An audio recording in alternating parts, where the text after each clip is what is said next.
فيلمنا زجمر أوشت أمريكا تركب أوكلاهاما زتبهالت جزاءات وشت انتخون عبتي جزاءات وشت نباريت زخونت ميري زتبهالت عدما أباربع كباب زخونت حانتو قوال سبورت نمسرح أبدور نبحتاء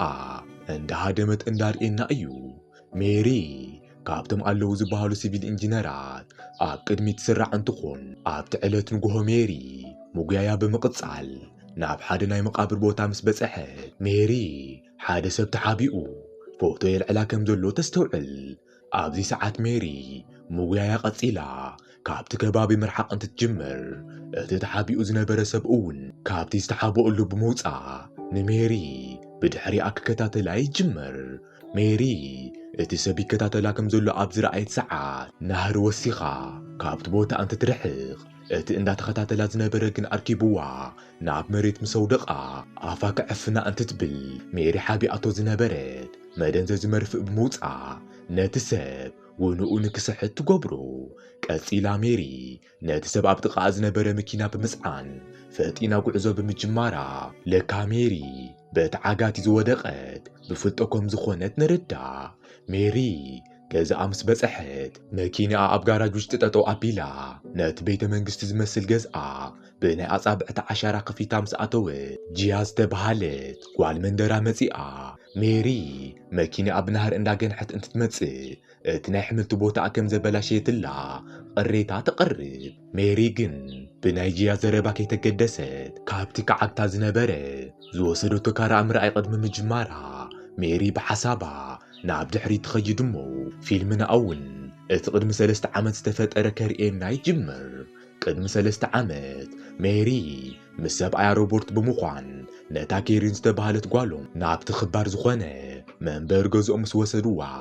ميري اتجازا زمناو كم زخواننا ديزاينز قبرت أون بعلا كم زخوانه تزاريبا نقوالا ساربرايز تقبرا كيرين عبتي ساعات جيمناستيك تسرح بزبط حدقا كابوتانا بوتا تنقساقس بكرايم سلزنبره ميري نقوالا كيريننا سبقايا روبورت نابتو وشت حيزاتهم أتيوا نايت جزا مبراتي نمبراهنا نمتفا اتمشكوت اود نمشفان انت دليوم ناب سخونا كي تنقساقسو بتعب ايدهم زقبروو زمناو ساعات تدقيفهم نت جزا كأززو كم زخولو تريقهم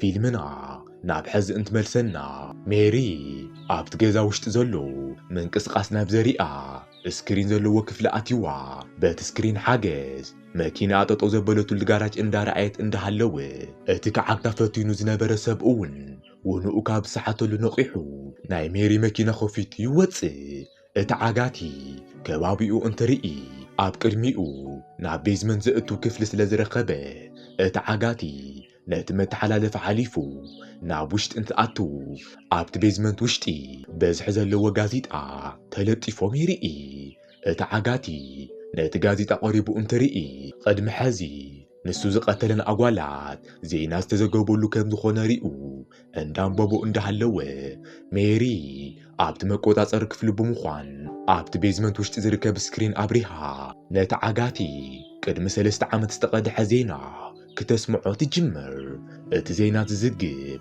أب أوريغان كتما وشتي تقاتلين سترقب أقوالات انتقون إذن أقوالات تقاتلا أب مفلمتا ملحاسن تقوريتو دحار أون مسمولو نفسن تقاتلين كم زخوانا انت زدقب اتعاقاتي يرئي اتزينا قصيلو اتتترطار قتالي نتن أقوالات مسقاتلا شمو ديابلو بمبعل أبتي زقبرن بوتا زركب تخلي كم زتصحف بمقلاص إذا قتال نفسي ملكو عوالا أنت زي تفلت بوليس جن نايقن مسئل كم زلو وقليتو اتمسلي بزينا يزرقع أبتي ساعات ميري بمكينا نابغز أزمتو أتوسب اتديابلو زدبحالي نتن أقوالات زقتلن كان أرمنا كم زخونا نردا ديابلو نت زينا ريقو منم كي مسولو ناب تقصيلو زرخو بكفل انت مريح أبت كفل وشتي ديابلو قولعا اندهالوه أديو زهابو تنايكسات تنتلتيلو يرئي ديابلو نتنايكسات بيئدو مسحازة نسؤون بحسابنا بدحريت بمخاد إذن نايكسات زهابو تأديو نديابلو كاب قل عنو تدساقيو كم زنبرت نتمس أوعي أشم أون قديفا ብናይ ሰይጣን መፀውዒ ዝኾነ ዲያብሎ ኢላ እንዳፀውዐት ከም ዘዕበየቶ ንርዳእ። ዲያብሎ ማለት ዲያብሎስ ማለት እዩ። ዲያብሎ ኣብ ሕማቕ ዝኽሪ ተሳሒቡ እንዳሃለወ ሜሪ ኣብቲ መቆፃፀሪ ክፍሊ እቲ ዲያብሎ ዘለዎ ክፍሊ ኤሌክትሪክ ንከምንጩ ብምግባራ ዲያብሎ እቲ ኤሌክትሪክ እንዳንቀጥቆጦ ጸኒሑ ናብ መሬት ኣውዲቑ ይዝርሩ። ድሕሪ ነዊሕ ደቂቓ ዲያብሎ ካብቲ ውንኡ ዝሰሓተሉ እንትነቅሕ ሜሪ ደጊማ ነቲ ስክሪን ብምብራህ ዲያብሎ ዝሰርሖ ካሊእ ገበን ብዜና ክተሪኦ ትጅምር። ኣብዚ ዜና ድማ ሓንቲ ዳዴን ዝተባህለት ጓል 17 ዓመት ብዲያብሎ ተዓጊታ ንነዊሕ መዓልቲ ምስ ተሳቐየት ሰውነታ ብዝሞቆ ማይ ንክቃጸል ተገይራ ከም ዝሞተት እቲ ዜና ይዝግብ። ካብ ዳዴን ብተወሳኺ ሜሪ ናይ ካልኦት ክልተ ኣጓላት ፎቶ ዝሓዘ ዜና ብምልቃሕ ዲያብሎ መልሓሰን ቆሪጹ ብኸመይ ከም ዝቐተለን ዘርኢ ዜና ንዲያብሎ እንተሪኦ ዲያብሎ ግን በቲ ዝሰርሖ ስራሕ ካብ ብጥዓስ በተን ዝቐተለን ኣጓላት ብምቕላድ ከመይ ዝበለ ጨካን ከም ዝኾነ ንሜሪ የሪኣ። ኣብዚ ሰዓት ሜሪ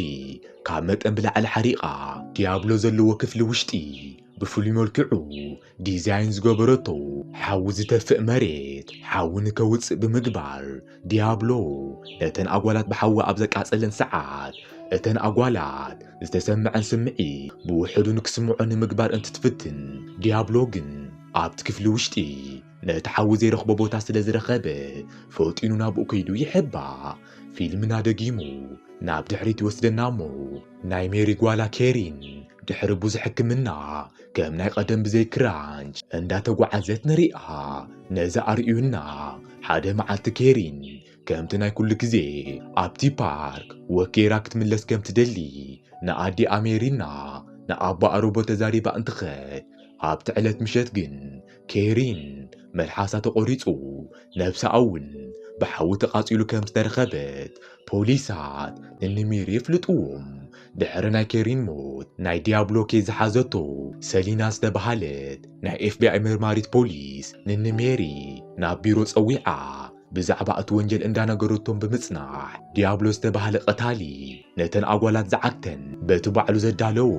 ኣብ 5 ሰከንድ ውንኻ ዘስሕት መርፊእ ከም ዝኾነ ተርድኦም። ሜሪ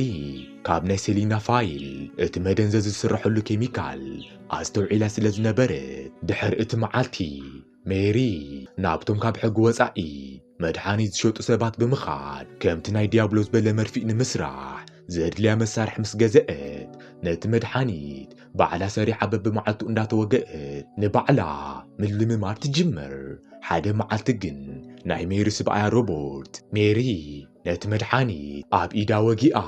ውንኣ ስሒታ እንዳሃለወት ናብ ገዛ ብምምጽኡ ሮበርት ደንጊጹ ነታ መርማሪት ፖሊስ ሰሊና ይጽዋዓ። ሰሊና ምስ መጸት ሜሪ ካብቲ ውንኣ ዝተሓተትሉ ነቂሓ ስለ ዝነበረት ሰሊና ሜሪ ንምንታይ እቲ ዲያብሎ ዝመሃዞ መድሓኒት ንባዕላ ከም ዝወግአት ተሓታ። ሜሪ ምናልባት ዲያብሎ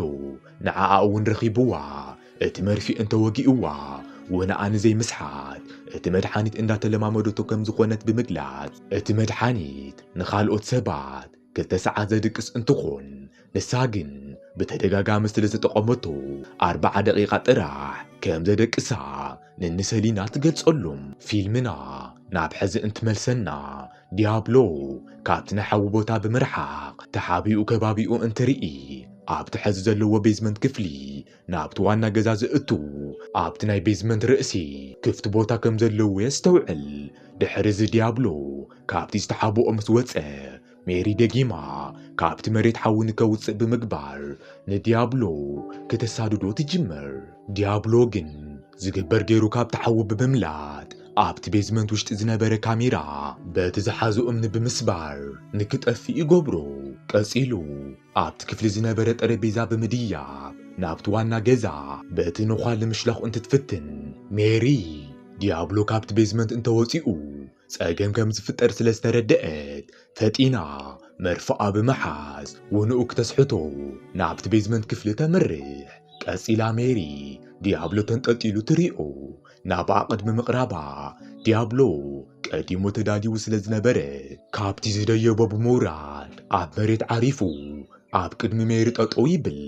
ሜሪ ብድንጋጸ ካብ ዲያብሎ ሃዲማ ናብቲ ናይ ቤዝመንት ካልኣይ ክፍሊ እንትትኣቱ ዲያብሎ እውን ብድሕሪኣ ተኸቲሉ ብምሓዝ በቲ ሒዛቶ ዝነበረት መርፍእ ንባዕላ ይወግኣ። ኣረ ከመይ ዝበለት ጓል እያ እዚኣ ሓጊታቶ ነይራስ ደጊሙ ክሕዛ ኮይኑ ግን ሜሪ ተወሳኺ መርፍእ ሒዛ ስለ ዝነበረት ውንኣ ቅድሚ ምስሓታ ዝግበር ገይራ ነቲ መርፍእ ብምውፃእ ንዲያብሎ እውን ትወግኦሞ ክልቲኦም ውንኦም ስሒቶም ጥቓ ንጥቓ ይዝረሩ። ፊልምና ደጊሙ ናብ ድሕሪት ሞሊስና ሜሪ ካብ ናይ ጓላ ኬሪ ንሞት ንድሓር ደጊማ ናብታ መርማሪት ሰሊና ብምኻድ ናይ ጓላ ቀታሊ እንተጻሪ ሰሊና ዲያብሎ ነዚ ወንጀል ኣብ ኣሜሪካ ን20 ዓመት እንዳሰርሐ ከም ዝጸንሐና ንክቐትለን ዝመርጸን ኣጓላት ጸሊም ጨጉሪ ዘለወን ጥራሕ ከም ዝኾነ ተፍልጣ ብዛዕባ እዚ እንዳተዘራረባ ሰሊና ብሰብ ተጸዊዓ ንሜሪ ኣብ ቢሮ ገዲፋታ እንትትወፅእ ሜሪ ነቲ ኣጋጣሚ ተጠቒማ ዝሓዘቶ ፍለሽ ናብ ናይ ሰሊና ኮምፒተር ብምእታው ብዛዕባ ዲያብሎ ፖሊስ ዘለዎ መረጃ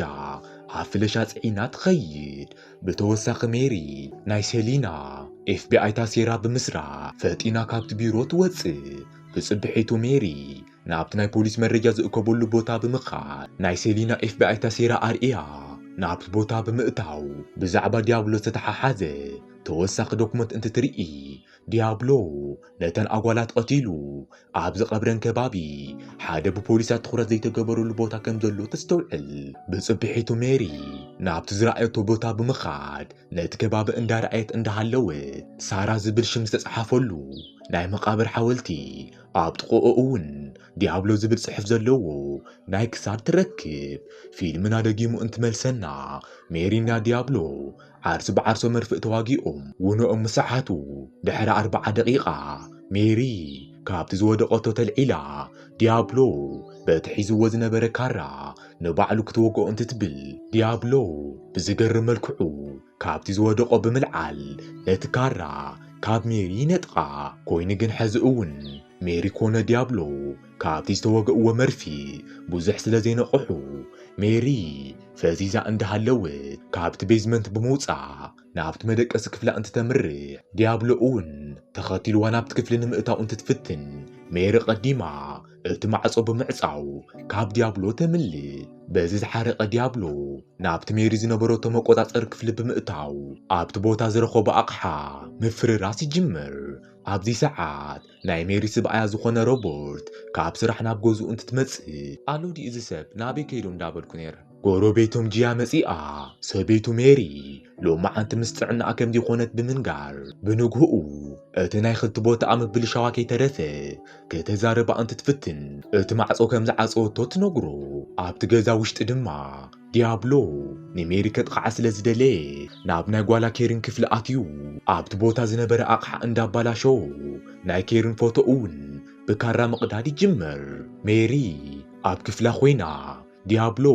ናይ ጓላ ፎቶ እንዳቀደዶ ስለ ዝረኣየት ንባዕላ ምቁጽጻር ከቢድዋ ነቲ ማዕጾ ከፊታ ብምውፃእ ንዲያብሎ ከም ነብሪ ሒዛቶ ምስ ወደቐት ዝግበር ገይራ ነቲ ካራ ካብ ዲያብሎ ብምንጣቅ ናብቲ ክፍላ ተመሊሳ ኣትዋ ነቲ ማዕጾ ተዓጽዎ። ኮይኑ ግን ኣብ ደገ ሮቦርት ኣብቲ ማዕጾ ብዘሎ ስክሪን ሜሪ ነቲ ማዕጾ ንክትኸፍቶ ብተደጋጋሚ ምሕታት ብምጅማሩ ሜሪ ስብኣያ ሮቦርት ቅድሚ ናብ ገዛ ምእታው ንዲያብሎ ክትቀትሎ ትውስን እሞ ነቲ ክፍሊ ደጊማ ከፊታቶ ትወፅእ። ካብ ክፍላ ምስ ወፀት ሜሪ ካራ ሒዛ